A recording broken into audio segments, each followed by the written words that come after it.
Welcome to COS. இன்றைக்கி ஒரு அருமையான மிளகு பொங்கல் செய்யலாம். பொங்கலுக்கு தேவையானது என்னென்னு பார்க்கலாம்.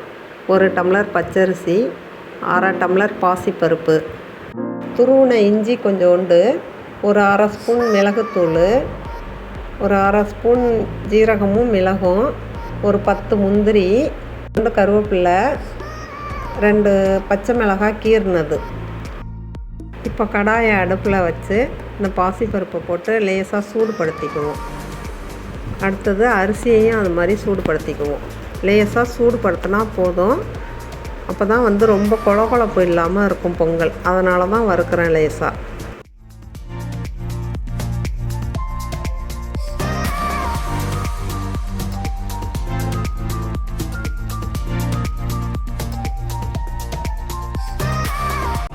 இப்போ இது ரெண்டையும் சேர்த்து நல்லா கழுவிக்கலாம். கழுவிட்டு நம்ம 1.5 டம்ளர் எடுத்துடணும் அரிசியும் பருப்பும். அதுக்கு ஒரு 4.5 டம்ளர் தண்ணி ஊற்றிக்கலாம்.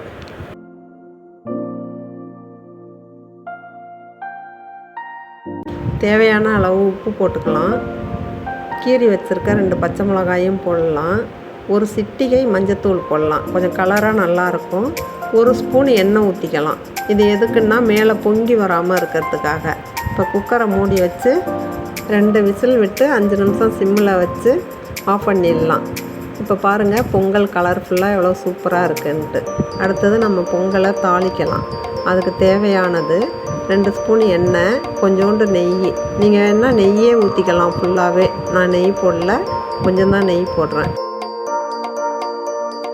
அதுக்கப்புறம் நம்ம வச்சுருக்கிற மிளகு, ஜீரகம், முந்திரியை போட்டுக்கலாம்.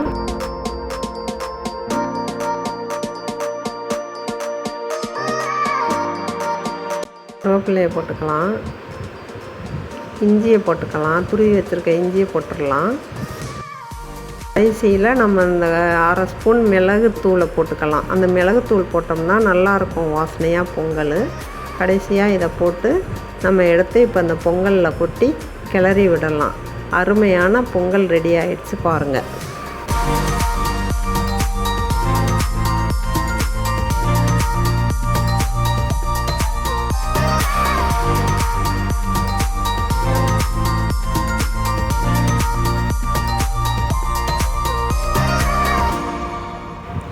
இதே மாதிரிக்க நீங்களும் செஞ்சு பாருங்கள். இதுக்கு தேங்காய் சட்னி வச்சு சாப்பிட்டோம்னாக்கா ரொம்ப அருமையாக இருக்கும். இந்த வீடியோ உங்களுக்கு பிடிச்சிருந்தாக்கா லைக் பண்ணுங்கள், ஷேர் பண்ணுங்கள், கமெண்ட் பண்ணுங்கள், சப்ஸ்கிரைப் பண்ணுங்கள். தேங்க்யூ ஃபார் வாட்சிங்.